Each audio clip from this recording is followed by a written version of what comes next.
Tigo. Assalamualaikum warahmatullahi wabarakatuh. Waalaikumsalam warahmatullahi wabarakatuh. Ketemu lagi dengan saya Anthony di channel YouTube Anthony Design Group. Oke, pada kesempatan kali ini kita mengundang yaitu Bapak Subhan, Bapak Camat Kecamatan Matur, dan beliau sudah berada di ruangan kita. Jadi sebelum kita mulai bincang-bincang dengan Bapak Camat, langkah baiknya bagi teman-teman yang belum menekan tombol subscribe, silakan menekan tombol merah di bawah untuk mengembangkan channel YouTube saya ini, dan tombol lonceng untuk mendapatkan informasi terbaru dan terupdate dari channel YouTube saya ini. Sekarang kita mulai saja.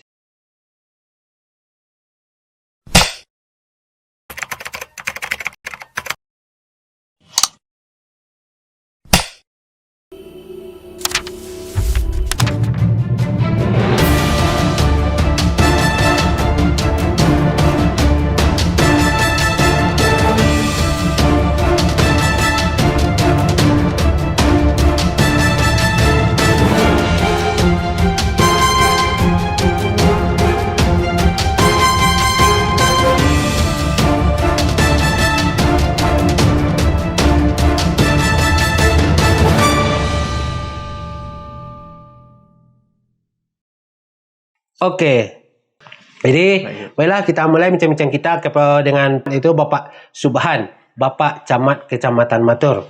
Jadi sebelum kita lebih dalam bincang-bincangnya Pak, untuk yang pertama ini yang kabarnya kita intermezzo dulu atau perkenalan dulu Pak.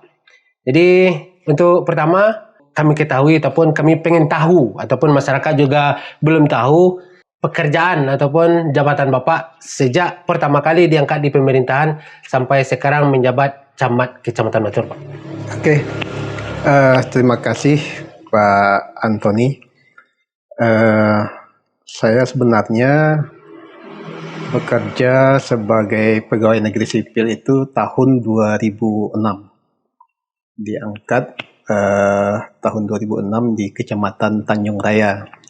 Kemudian tahun 2009 saya pindah ke Kecamatan Matur, kemudian menjadi Kasubag TU di Balai Penyuluhan Pertanian.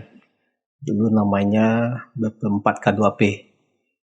Kemudian dari sana saya bekerja, kemudian dapat tawaran dari Bapak Camat waktu itu, Bapak Indra Noveri, untuk bergabung di kantor Camat Matur. Dan waktu itu saya diangkat menjadi Kasih Pemberdayaan Masyarakat dan Nagari Di Kecamatan Matur juga. Kemudian juga pada tahun 2014 kalau tidak salah, saya menjadi Kasih Tata Pemerintahan. 2017 menjadi Sekretaris Kecamatan.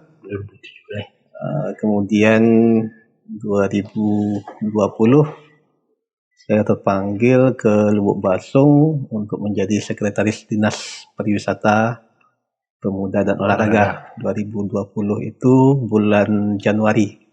Kemudian 2022 Agustus tanggal 15 kalau tidak salah, saya diangkat menjadi Camat Matur. Jadi pada hari ini sebenarnya sudah lebih satu tahun menjabat sebagai camat di Kecamatan Matur.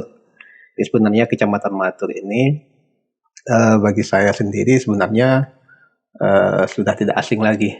Sebab dari tahun 2009 sampai dengan tahun ini saya bolak-balik di Kecamatan Matur, berkiprah di Kecamatan Matur. Jadi hampir seluruh tokoh masyarakat yang berada di Kecamatan Matur itu sudah saya kenal dengan baik, dan tentu karakter dari masyarakatnya juga sudah kita ketahui. Jadi untuk menjadi camat, berkenalan dengan masyarakat, berinteraksi dengan masyarakat, itu telah kita lakukan jauh sebelumnya. Sehingga alhamdulillah dengan modal itu kita bisa bersosialisasi, melaksanakan tugas-tugas kecamatan yang diembankan kepada kita. Itu. Mungkin sebelumnya Bapak lah di kecamatan juga, di Kecamatan Matur juga. Sekarang menjabat di Camat Matur sudah lebih dari 1 tahun. Apa sih Pak suka duka atau perbedaannya setahun kok Pak dengan perbedaan sebelumnya Pak yang di Kecamatan Matur Pak? Eh, pada dasarnya tidak terlalu banyak perbedaan. Cuman kalau di camat itu kan lebih menjadi pemimpin dari beberapa unsur di kecamatan. Memimpin sekretaris, kasih-kasih, dan kasubag. Tentu perbedaannya terletak pada pola manajemen kepemimpinan. Nah, kalau waktu sebelumnya kita bahagian dari komponen kecamatan seperti menjadi kepala seksi, dan itu cuman melaksanakan tugas fungsi sebagai kasih itu saja, dan melaksanakan dan bersosialisasi, melaksanakan tugas sebatas menjadi kepala seksi saja gitu. Nah, sekarang ada tugas-tugas kecamatan yang harus kita emban dengan memberdayakan komponen-komponen kecamatan yang ada di dalam strukturnya seperti sekcamnya, kasihnya, dan kasubagnya. Tentu level dari manajerialnya akan lebih berbeda dari apa yang kita lakukan sebelum-sebelumnya, seperti itu. Tadi sudah Bapak jelaskan atau Pak bicarakan, yaitu Bapak diangkat menjadi Sekcam, Sekretaris Kecamatan dari tahun 2017 sampai 2020. Kalau lebih kurang sampai 2020. Iya. Sebelum Bapak juga menjabat di Sekcam di Kecamatan Matur itu Ibu Roza kalau tidak salah. Nah, Bapak Subhan di waktu sekretaris, sekarang jadi camat. Kemudian Ibu Roza dari Sekcam juga menjabat sekarang yaitu camat di Tanjung Raya. Jadi apakah setiap yang menjabat Sekcam atau sekretaris kecamatan itu pasti menjadi camat atau ada aturan yang lain Pak? Kalau aturan yang mengatakan harus menjadi seorang sekcam dulu baru menjadi camat di wilayah kecamatan, itu tidak ada. Tetapi idealnya memang harusnya dari sekcam dulu atau melaksanakan tugas-tugas di kecamatan terlebih dahulu dengan tingkatan-tingkatannya, kemudian diangkat menjadi camat. Itu tentu akan lebih memahami struktur pekerjaan. Artinya mulai dari tingkat level jabatan paling bawah meningkat, itu akan lebih memahami struktur pekerjaan, fungsi-fungsi yang dilakukan oleh rekan-rekan atau komponen-komponen yang ada di dalam unsur kecamatan itu sendiri. Sehingganya untuk menjadi bahagian pimpinan yang lebih tinggi di situ tentu akan lebih mudah karena kita mengetahui seluk-beluk pekerjaan itu dari tingkat kepemimpinan paling bawahnya. Gitu. Bertahap dari bawah langsung ke ya. Pak. Tapi kalau langsung ke T mungkin agak canggung dia Pak. Apalagi pertama langsung dia jadi camat. Iya, ada beberapa sebenarnya itu tergantung kepada kemampuan seni seseorang memimpin.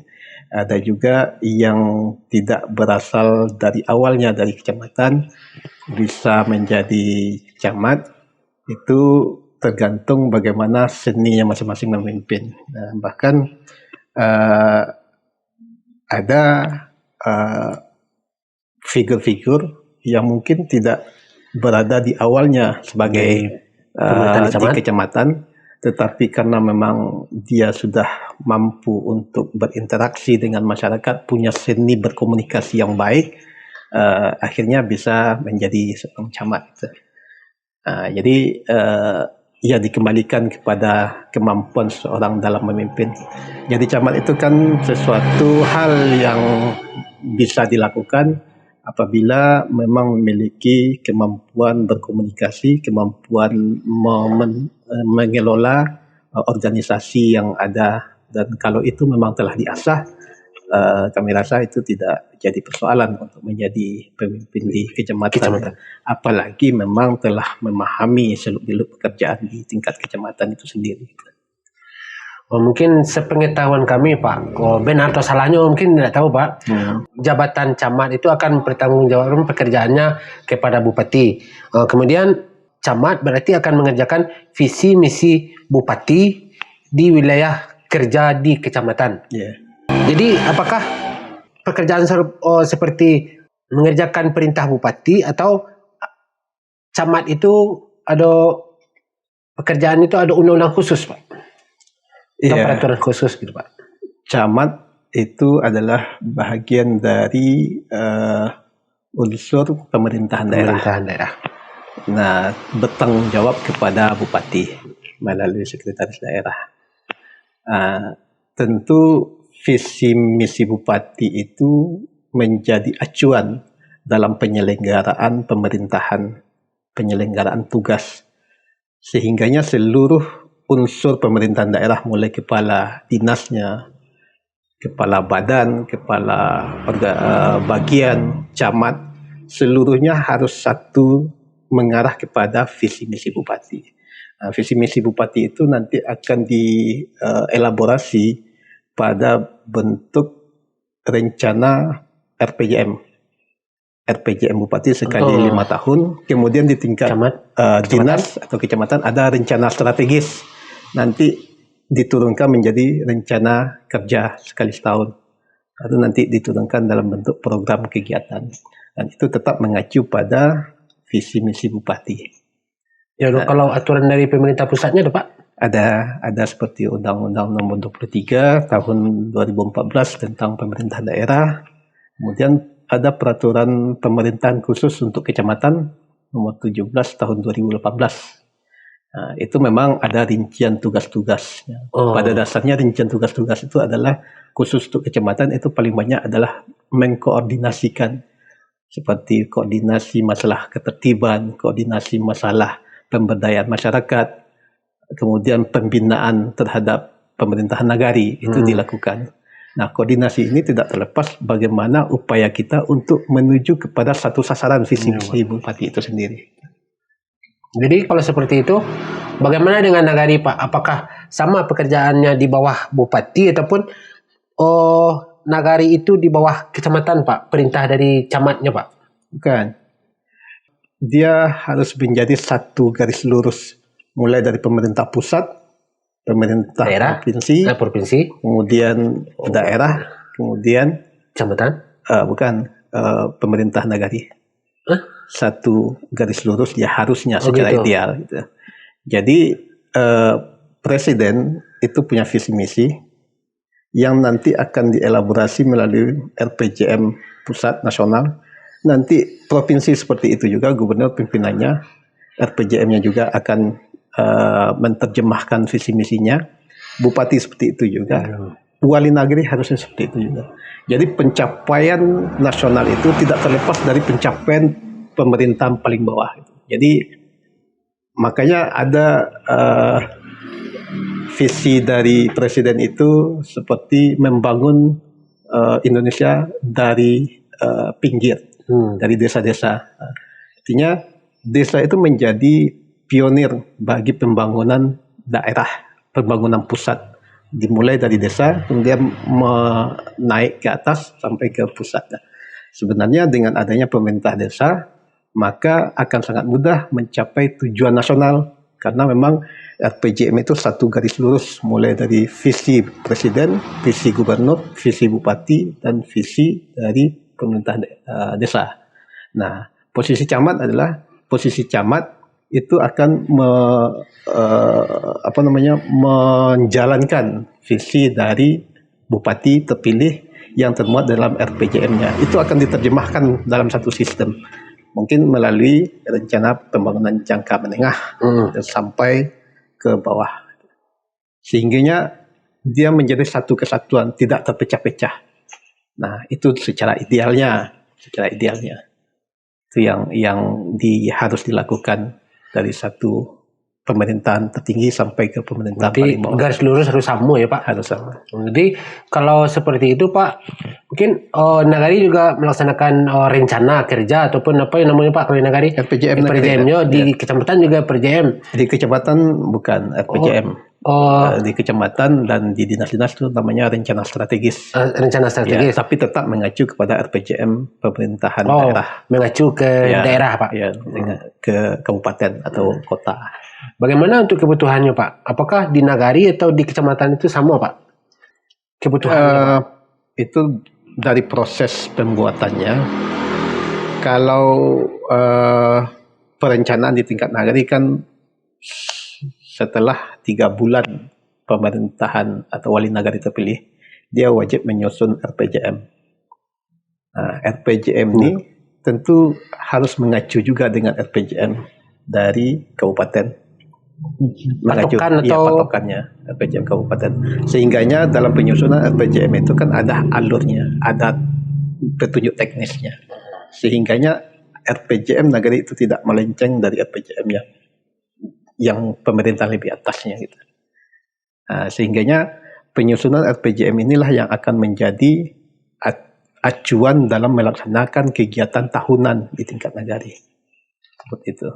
Jadi kalau ini bukan bicara jumlahnya, Pak. Kalau perbandingan dananya, Pak, kebutuhannya di kecamatan dengan nagari, apakah nagari lebih besar atau karena kecamatan lebih mengkop nagari yang nagari, apakah kebutuhan dana itu presentasinya kadang di kecamatan, Pak? Kita tidak melihat besar atau kecilnya sebenarnya. Kalau secara jumlah hampir-hampir sama. Tetapi fungsi kewenangan di sana itu berbeda. Bahkan nagari itu diberikan kewenangan yang mungkin sangat cukup untuk pengembangan sebuah wilayah, entitas sebuah nagari.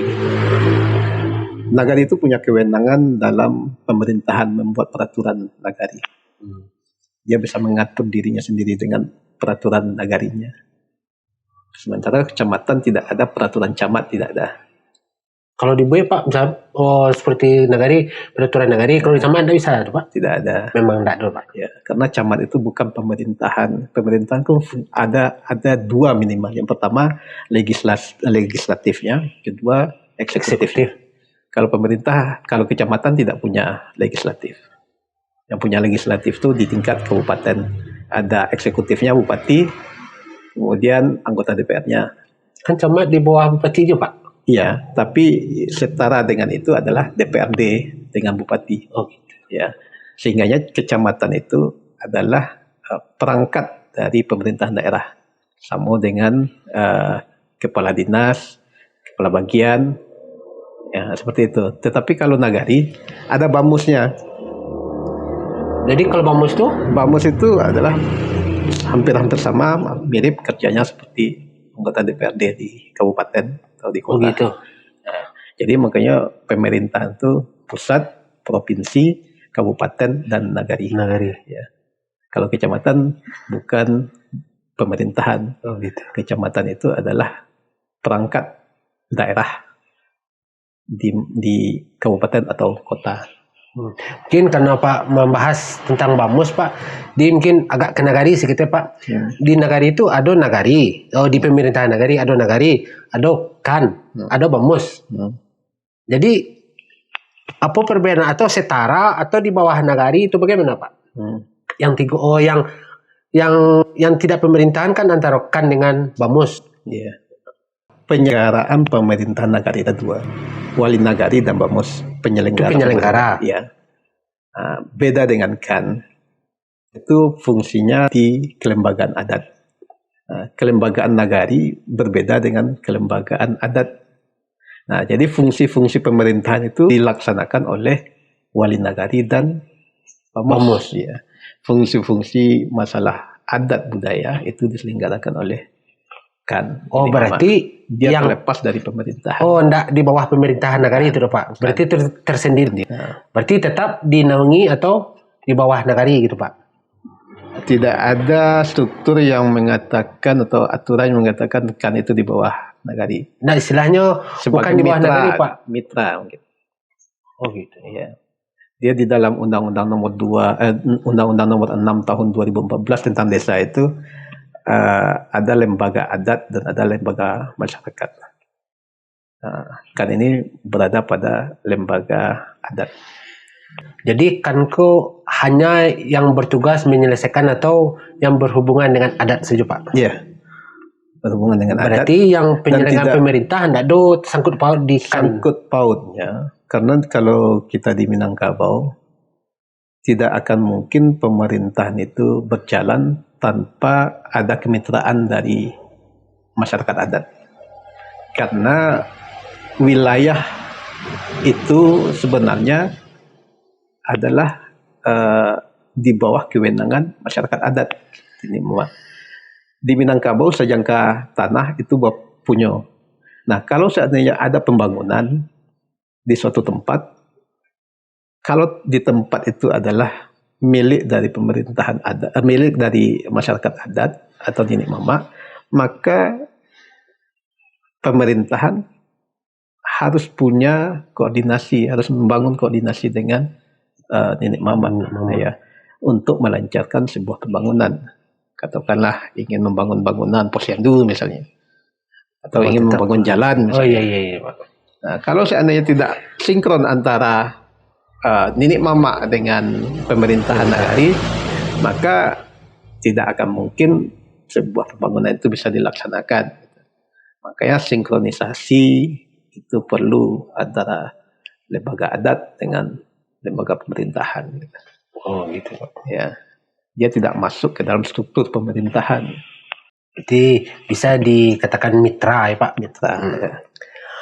Yang namanya nagari tidak terlepas dari yang namanya kecamatan, atau bagaimana cara Bapak atau Bapak selaku Kecamatan Matur pembinaan terhadap nagari, baik dalam penyelenggaraan pemerintah, pelayanan, administrasi dan lainnya Pak, yang berhubungan dengan di nagari Pak. Itu menurut PP 17 tahun 2014, salah satu tugas camat itu adalah membina pemerintah nagari. Memang tidak akan terlepas.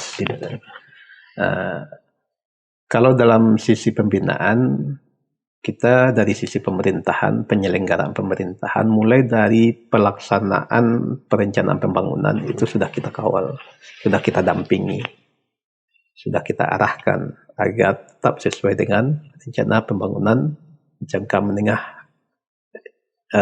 kabupaten. Kemudian tetap kita sampaikan harusnya Progul Bupati, program unggulan Bupati itu juga harus dilaksanakan di tingkat nagari. Salah satu program Bupati itu adalah bagaimana menciptakan rumah-rumah tahfiz di tingkat nagari.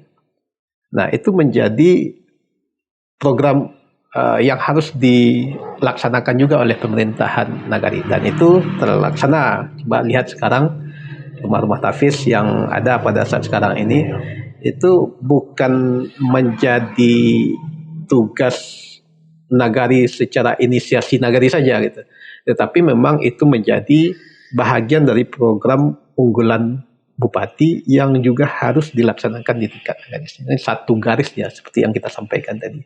Nah, kita dampingi supaya perencanaan itu juga menyentuh beririsan dengan program-program unggulan nagari. Kemudian juga Bupati menginginkan semacam program unggulan untuk peningkatan sumber daya manusia. Bagaimana sumber daya manusia itu bisa ditingkatkan kemampuannya dari sisi kemampuan individu menguasai bahasa Inggris misalnya. Nah, di beberapa nagari telah dibuat semacam kegiatan kampung Inggris. Nah, itu juga dilaksanakan oleh nagari-nagari dengan anggaran yang juga masuk pada APB nagari. Nah, seperti itulah yang harus dilakukan dan kita kawal di tingkat kecamatan.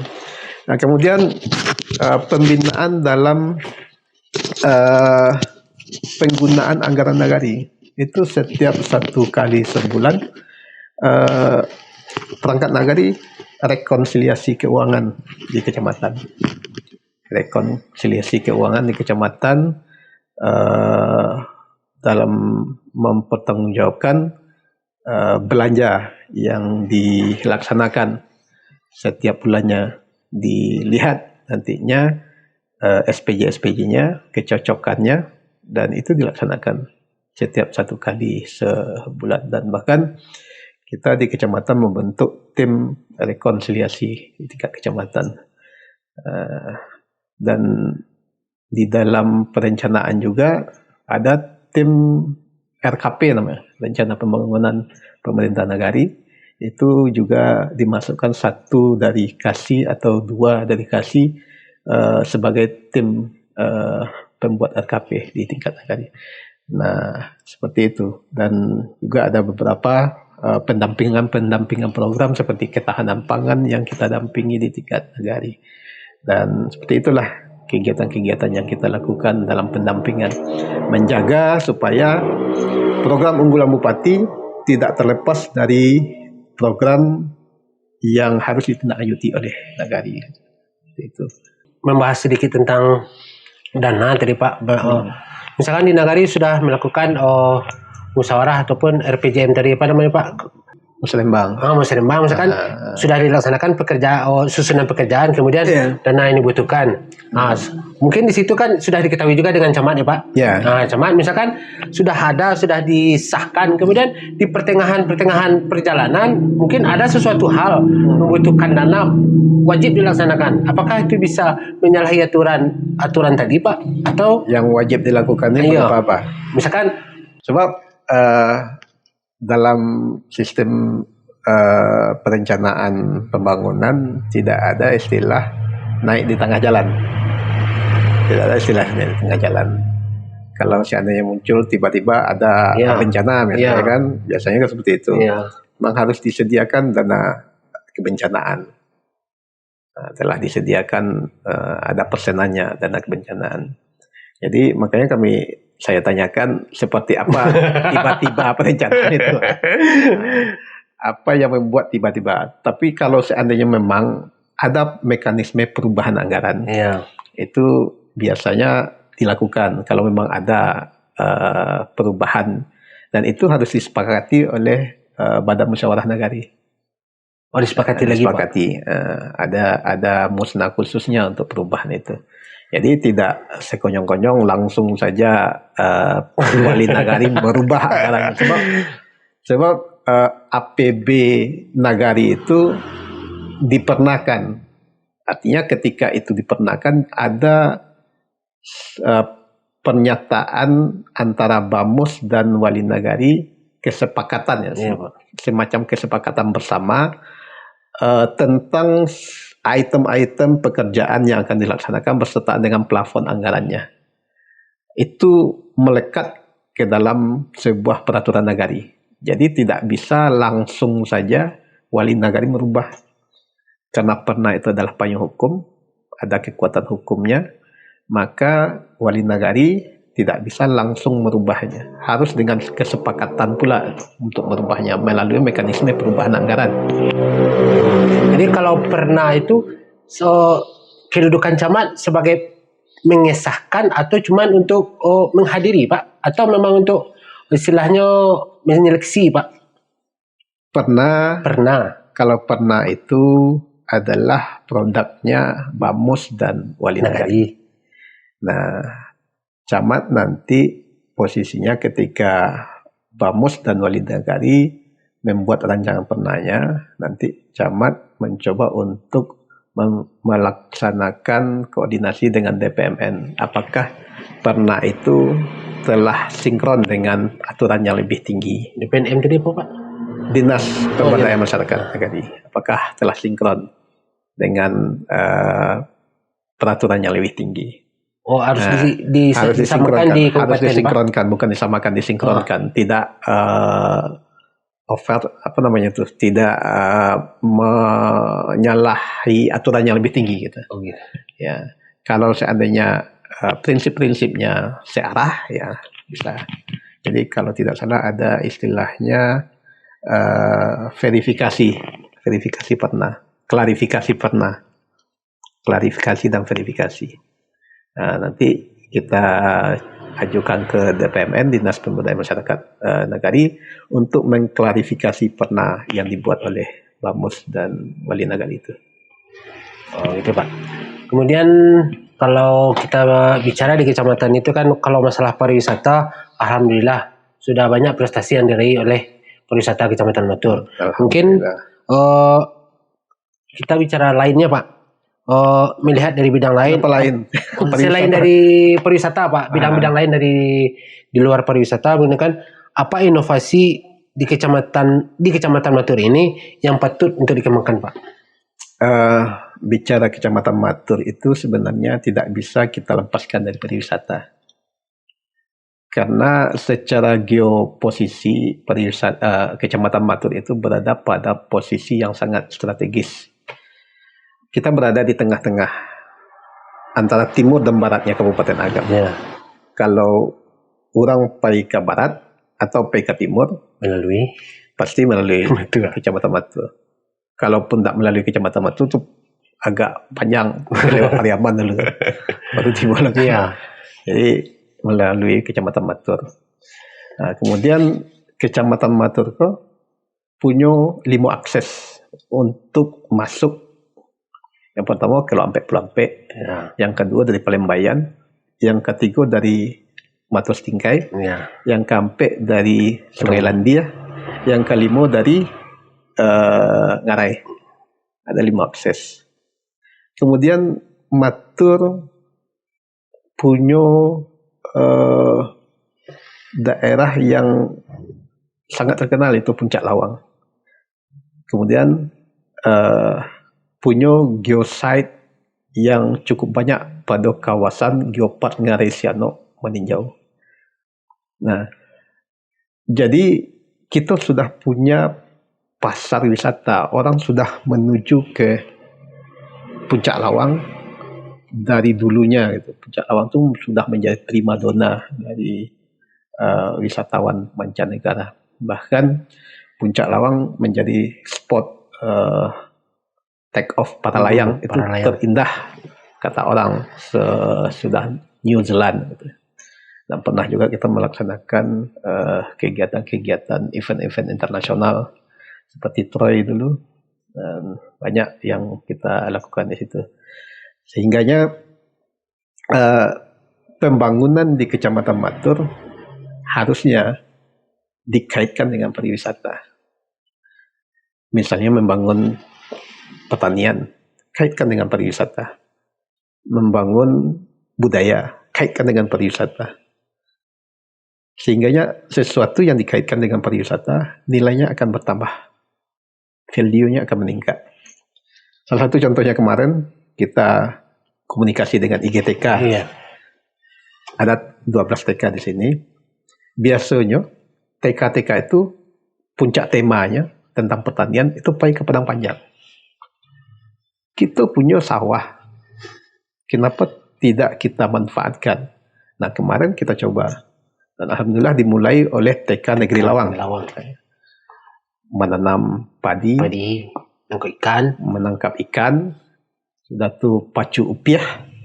Nah, kemudian sebelum itu senam bersama di lingkungan pertanian, kawasan pertanian. Nah, itu bisa kita lakukan gitu. Sehingganya kalau awak hitung satu petak sawah itu tuh kalau nilai panennya itu cuman katakanlah 1 juta misalnya. Dengan ditambahkan pariwisata itu akan lebih naik. Itu yang membajak sawah misalnya. Membajak sawah kita punya kabau, kita punya bajak.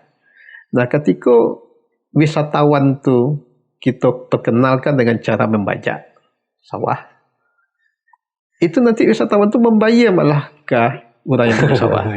Artinya bahwa ketika membayar itu akan menambah income petani kita sebelum panen datang gitu.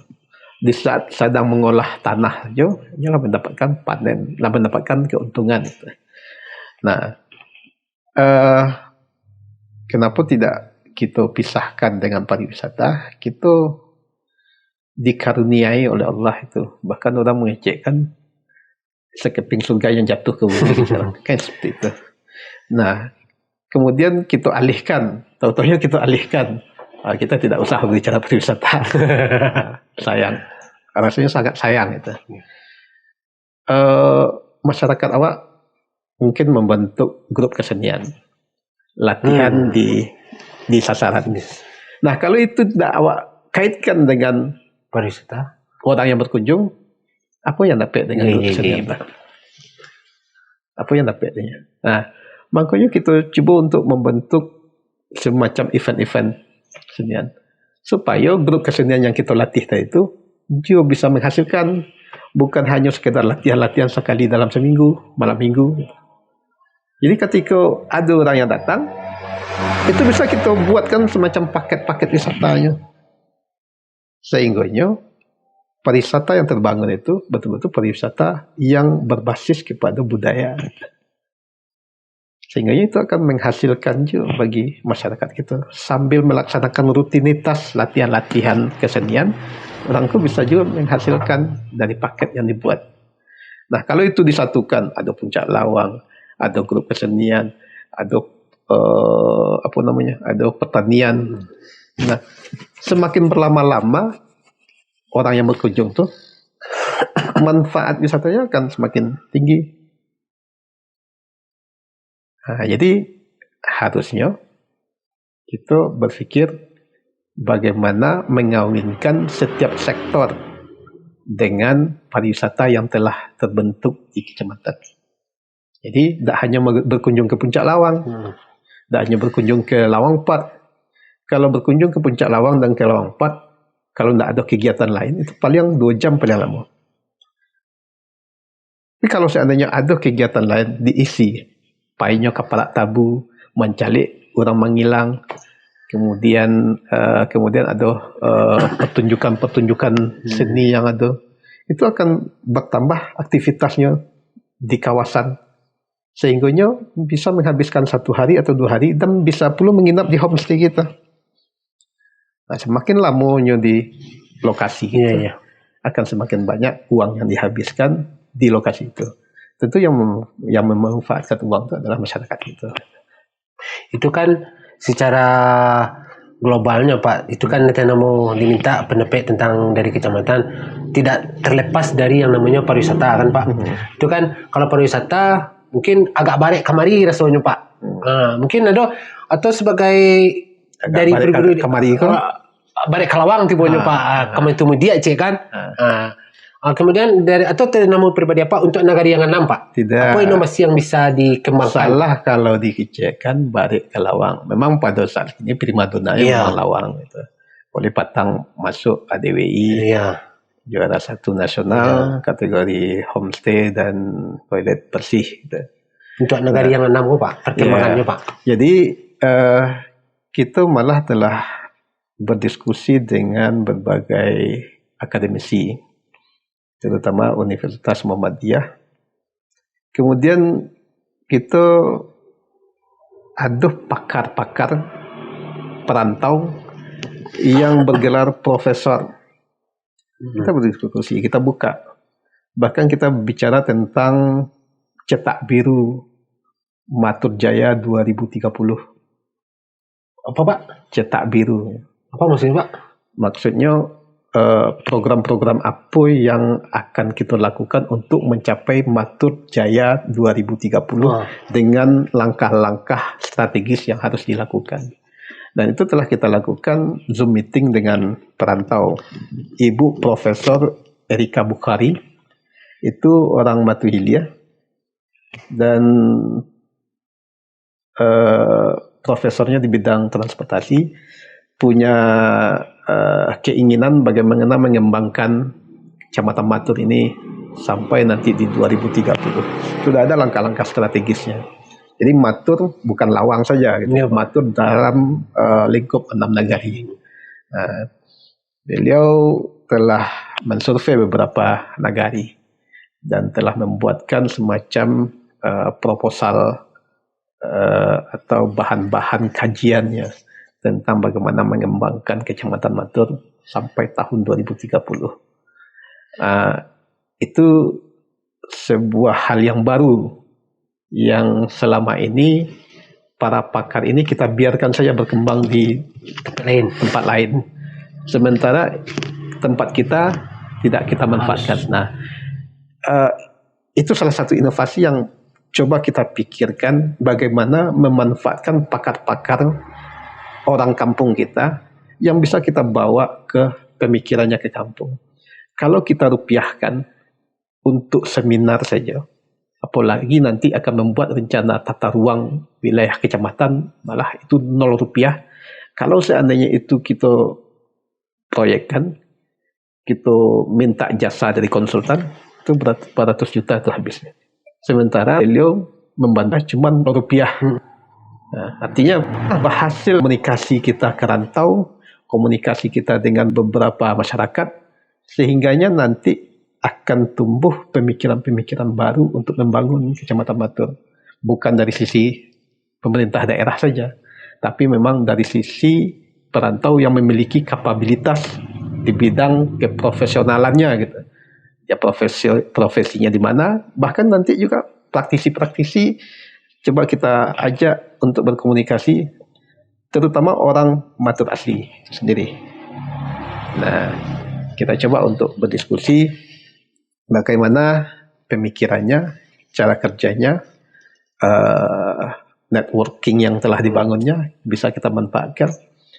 Nah, mudah-mudahan ini bisa membantu pembangunan di Kabupaten Agam dari sisi lain, bukan dari sisi anggaran pemerintah daerah, karena kita tahu pemerintah daerah memiliki keterbatasan anggaran, tetapi dengan networking yang telah dibangun oleh para tokoh-tokoh rantau kita untuk membangun Kecamatan Batur ini dalam lingkup 6 nagari itu.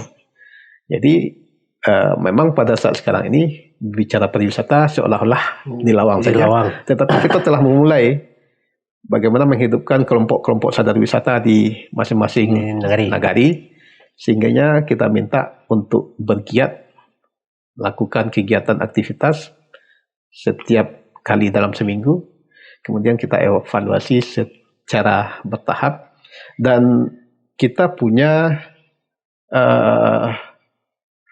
praktisi-praktisi yang handal sebenarnya di Kecamatan Batur.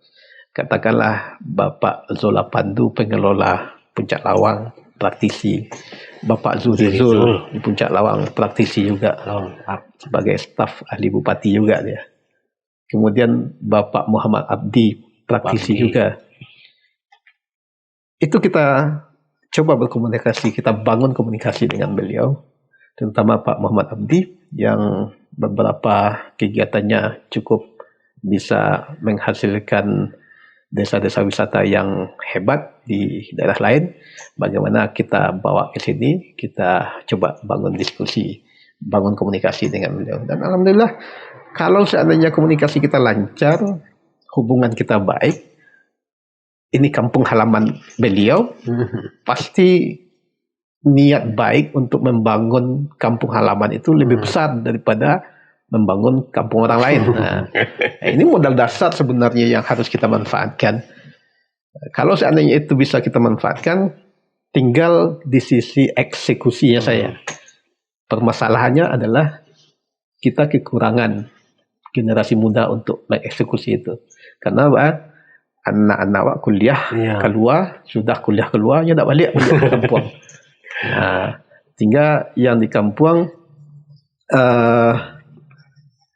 orang-orang yang banyak bekerja di sektor-sektor pertanian atau bekerja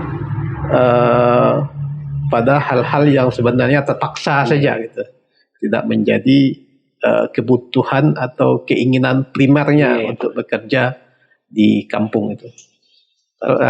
Bekerja sebagai petani ya karena terpaksa menjadi petani gitu. Kalau bisa aja lah merantau, pengen merantau gitu. Nah, kini mbak itu kembalikan supaya bisa terbuka lapangan kerja. Kemudian orang-orang yang anak-anak muda kita itu yang pergi keluar bisa mendapatkan pekerjaan di kampung dengan bangga membangun kampung seperti itu. Kalau mungkin ketinggalan sekitar Pak. Mungkin tadi berhubungannya juga pariwisata. Mungkin bagi anak muda Pak, yang anak-anak muda yang dalam grup kesenian, biasanya kan dulu di kecamatan juga ada 1 kali dalam seminggu atau 1 kali 15 hari Pak. Sedang melaksanakan kesenian berkumpul dipusatkan di kecamatan. Mungkin itu Pak, tanggapan untuk anak-anak muda Pak. Mungkin hanya yang kami anak muda-muda kok hanya kesenian tu untuk main yang barale atau hanya untuk hari Minggu. Itu Pak. Untuk di masyarakat Pak, untuk yang kesenian Pak, kesenian daerah Pak. Makanya itu kita tingkatkan. Jangan sampai kesannya itu orang latihan kesenian tuh untuk mengiringi orang balik saja. Tapi jadikan kesenian itu menjadi aset sehingga bisa kita jual dalam tanda petik ya. Yeah. Kita jual dan menghasilkan kesejahteraan. Jadi selama kau anak-anak latihan berharap supaya besok ada orang beralih. Kebanyakan umumnya gitu Pak. Jadi itu dah. Biarkan mereka latihan. Tapi nanti kita coba bangun paket-paket wisata.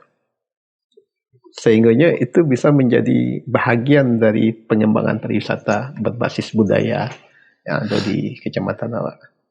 Nah, tujuan di kecamatan pernah kita lakukan sekali dalam Lima Balai hari waktu itu adalah untuk itu. Karena lapangan Kecamatan Matur itu berada pada posisi silang strategis. Nah, biasanya bus pariwisata itu setiap pagi, siang, sore itu pasti lewat. Tujuannya ke Puncak Lawang. Nah, kalau seandainya kita tambah daya tariknya dengan tampilan-tampilan seni budaya itu, sebelumnya ke Puncak Lawang pastinya singgah situ dulu. Nah, kalau singgah di situ, pasti nantinya akan banyak akan muncul keramaian. Muncul keramaian akan muncul nanti pedagang-pedagang atau UMKM yang menjual produknya. Nah, dari situlah nanti akan muncul inovasi-inovasi ekonomi kreatif, produk-produk ekonomi kreatif, sehingga itu nanti bisa dimanfaatkan keramaian-keramaian yang kita bangun itu bisa dimanfaatkan oleh pelaku-pelaku ekonomi kreatif kita. Nah, dengan cara-cara itulah nantinya maka daya tarik meningkat di Kecamatan Matur dan tujuan akhirnya adalah untuk meningkatkan ekonomi masyarakat kita. Nah, itu baru nantinya pariwisata itu betul-betul dirasakan oleh seluruh lapisan yang ada di Kecamatan Matur ini. Ya, itu harapan kita. Tetapi memang sekali lagi daya tahan kita agak kurang. Setelah 2 kali kita lakukan, ternyata mundur semangatnya gitu. Coba nanti kita upayakan dengan cara-cara lain. Kita juga telah berkomunikasi dengan Dinas Kebudayaan Provinsi Sumatera Barat. Kebetulan Sekretaris Dinas Provinsi Kebudayaan Provinsi itu adalah orang Matur asli, orang Sidang Tengah. Kemudian bukan Bapak Yayat Wijaya kalau tidak salah namanya.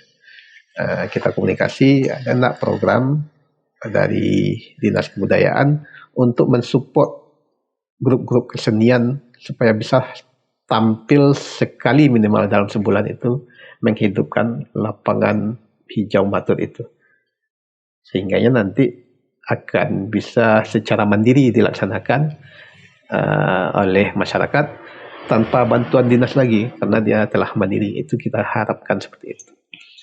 Jadi memang tidak seperti membalik telapak tangan. Ada proses-proses naik turunnya. Kita yakini aja itu sebuah tantangan, dan insyaallah kalau seandainya kita komitmen dengan itu, masyarakat mensupport, dan mudah-mudahan itu bisa terwujud harapan-harapan kita itu. Mungkin kalau insyaallah kalau lanjut Pak, mungkin sebenarnya di Kecamatan Matur ini banyak kesenian Pak. Jadi bagi yang belum tahu, Pak, caranya Pak yang grup kesenian itu untuk bisa tampil di kecamatan Pak? Iya, kita sebenarnya telah memberitahu melalui tuo-tuo sile, melalui pengelola kesenian, melalui wali nagari. Ya, karena memang masalah klasik juga, masalah operasionalnya itu jadi kendala bagi kita. Untuk tampilan pertama itu saja itu banyak swadaya masyarakat. swadayanya dalam mendirikan pentas, kemudian bergotong royong, menabang batuang gitu, menghias, itu pada intinya swadaya masyarakat. Makanya kita coba kalau swadaya saja sekali dalam 15 hari atau sekali dalam 1 bulan tentu tidak sanggup masyarakat. Gitu. Makanya nanti kita coba melalui program dinas, apakah itu dari kabupaten atau dari provinsi, bisa mensupport itu. Nantinya akan kita sampaikan ke masyarakat kita bahwa kita punya pertunjukan seni yang insya Allah kita laksanakan setiap 1 bulannya, dan itu punya, kalau seandainya memang ada supportnya. Sebenarnya kita telah membangun komunikasi juga dengan seperti Telkomsel, dengan Pusri, namun agak terkendala masalah teknisnya, sehingganya belum kita dapatkan jawaban. Tapi kalau seandainya itu bisa kita lakukan nantinya, insya Allah lah lambat laun ini bisa kita kembangkan kembali. Itu. Dan perlu juga diketahui bahwa Bapak Bupati Andri Warman telah menyampaikan bahwa tahun 2024 ini adalah tahun pariwisata. Ini maksudnya Pak? Tahun di mana kita harus banyak melaksanakan kegiatan-kegiatan kepariwisataan, mengundang orang, sehingganya banyak orang-orang yang datang ke Kabupaten Agam. Bagaimana meningkatkan jumlah kunjungan wisatawan ke Kabupaten Agam. Tentu cara meningkatkannya dengan adanya diselenggarakannya event-event. Nah, kita tentu punya strategi untuk itu. Makanya kita perlukan kelompok-kelompok masyarakat yang siap menyelenggarakan kegiatan-kegiatan yang dapat mengundang wisatawan-wisatawan datang ke sini. Kalau secara potensinya, memang setiap hari ke Puncak Lawang banyak wisatawan, ke Lawang Pat banyak wisatawan kita. Tetapi kita ingin hal lebih gitu. Masyarakat kita juga ikut dibesarkan dengan kunjungan itu. Tentu dengan cara kita menyusun paket-paket wisata, menghidupkan homestay yang ada di kawasan Kecamatan Matur ini. Sehingganya wisatawan yang datang itu betul-betul bisa merasakan hal lebih, bukan hanya sekedar pandangan ke Danau Maninjau saja, tapi juga ikut serta dalam kehidupan dan perilaku masyarakat kita, baik dari sisi budayanya maupun dari sisi pekerjaan, bersawah, bertani, dan beladang lainnya. Seperti itu. Kita berbalik lagi ke kecamatan Pak. Mungkin kecamatan juga ada program yaitu Jumat Berkah Pak. Ini bagaimana Bapak merealisasikannya Pak? Kemudian pemilihan orangnya, kemudian untuk kebutuhan dananya Pak. Jumat Berkah itu karena awalnya itu karena ingin berbagi saja kepada masyarakat yang kurang mampu. Diinisiasi terlebih dahulu kami yang di kantor. Jadi ketika hari Jumat, siapa pegawai yang ingin berinfak atau bersedekah, ternyata antusiasme kawan-kawan tinggi. Jadi adalah yang bersedekah 10.000, 20.000, sampai nantinya masuk ke dalam jumlah paket gitu. Biasanya jumlah paket, satu paket itu 250, 10 kilo beras, salapia talua, kemudian 2 liter minyak. Itu kalau tidak salah 250. Nah, setelah 250 itu dapat, baru kita belikan, kita minta ke nagari siapa kira-kira yang patut untuk dibantu. Oh, berarti melalui nagari ya Pak? Iya.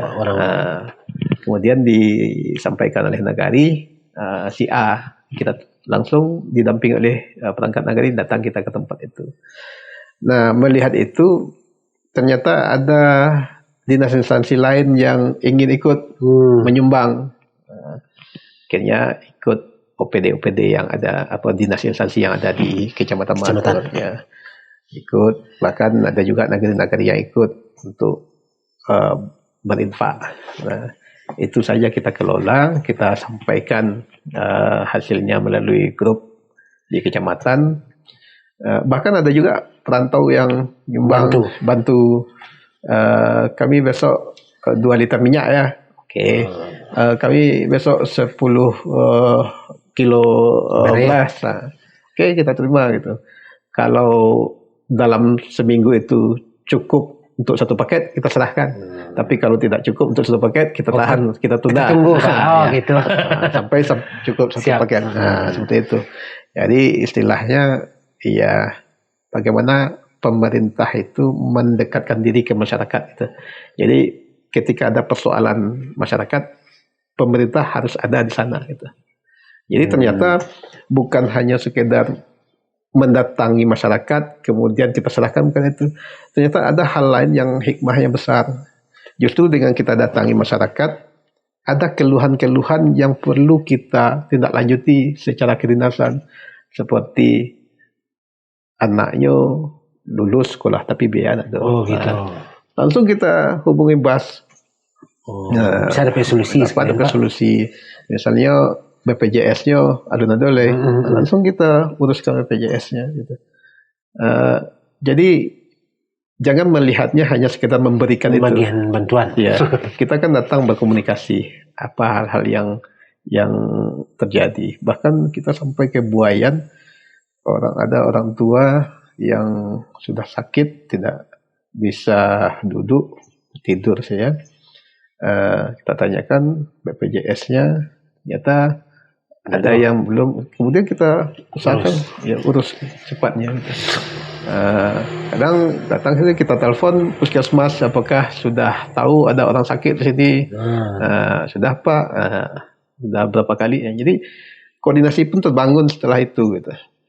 Jadi dengan cara-cara itu, jadi masyarakat tahu keberadaan pemerintah itu. Ketika ada yang membutuhkan, pemerintah siap datang. Artinya ini tugas yang harus diselenggarakan secara bersama-sama. Tidak mungkinlah Bapak Bupati tahu setiap masyarakat. Barang banyak. Pak. Jadi kalau tidak itu yang kita lakukan, tentu kita perpanjangan tangan dari Bupati. Tentu Iko bisa membantu tugas-tugas pemerintahan daerah dalam menindaklanjuti persoalan-persoalan sosial yang ada di tengah-tengah masyarakat.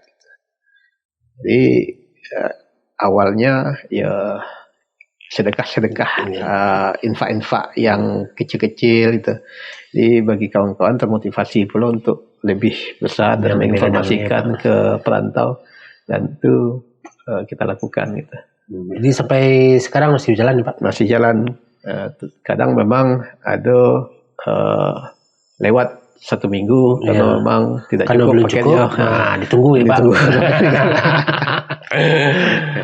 Kalau kami pun di kecamatan kan pegawainya terlalu banyak. Kami sekarang cuma 9 kalau tidak salah pegawai. 9 ditambah nanti THL. Totalnya cuma 12 orang. Jadi tidak cukup kalau 10.000 saja tidak cukup. Makanya menunggu yang lain. Iya Pak.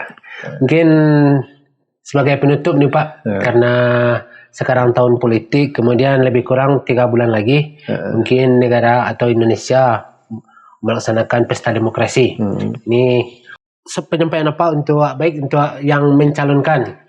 Baik kan awak memilih calon legislatif, mungkin eksekutif, masukan apa namanya, atau usulan apa, atau masukan apa untuk tim sukses dengan calegnya, kemudian pelaksana pemilunya, kemudian bagi kita rakyat yang memilih Pak. Mungkin terutama bagi rakyat yang memilih, tingkatkan partisipasinya, karena periode kemarin partisipasi kita itu sangat kurang. Masih ada pikiran awak kamu delikun. Jadi keputusan politik itu sangat berhubungan dengan keputusan kita di rumah tangga misalnya. Awak bisa menyekolahkan anak ke tempat yang lebih bagus kalau seandainya keputusan politik itu bisa membangun, bisa membantu. Nah, misalnya karena biaya sekolah itu tinggi, akhirnya Iya. sekolah salah. Gitu. Nah, tapi kalau ada orang yang punya pemahaman dalam sisi kewenangan di pemerintahan, bisa membantu masyarakat yang miskin untuk bersekolah ke jenjang lebih tinggi misalnya kan. Iya. Itu kan pilihan kita, memilih orang-orang yang punya visi wawasan ke depan, bahwa orang yang kita pilih itu betul-betul bisa membantu masyarakat dalam mengakses pendidikan yang lebih baik misalnya. Iya, Pak. Nah, jadi kalau bahasanya awak Politiko aja. itu salah. Makanya tuh pilihlah orang-orang yang menurut kita betul-betul bisa membawa aspirasi kita dan merealisasikan mimpi-mimpi kita.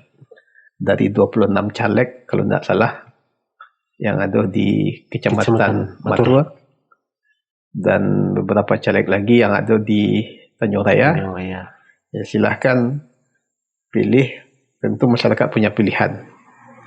Nah, kami sebagai aparatur sipil negara atau sebagai perangkat nagari juga itu dilarang untuk mengarahkan. Kami harus netral. Nah, tapi pesan kami kepada masyarakat, jangan pula berpecah belah.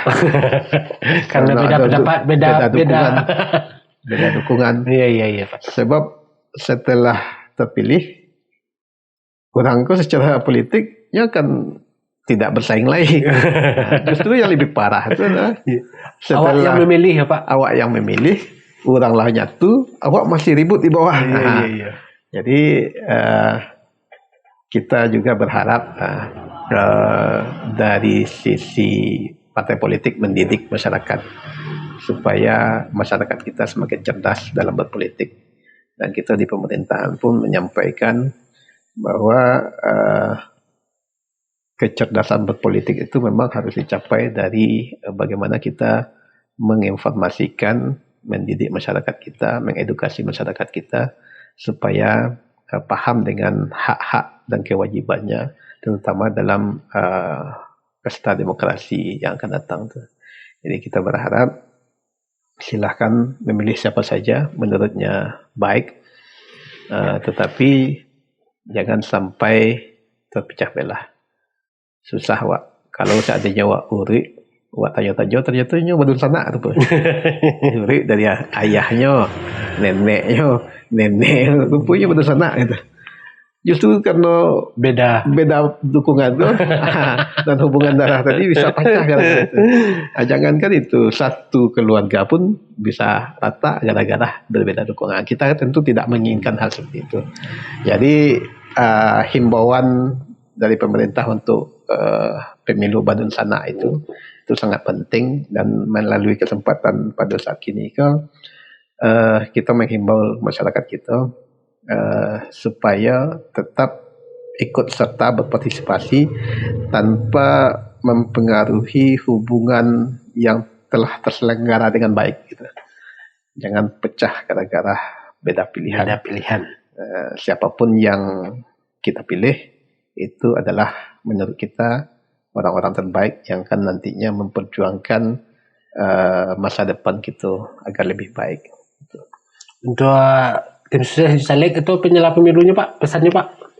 Iya, kalau penyelenggara pemilu tentu harus apa namanya? Sesuai ini Pak. Harus netral. Selenggarakan pemilu sesuai ketentuannya, jujur dan adil. Dan para tim sukses tentu mau tidak mau harus memenangkan calon-calon yang didukungnya. Gitu. Cuman ya kembali lagi, jaga saja supaya tidak jadi perselisihan.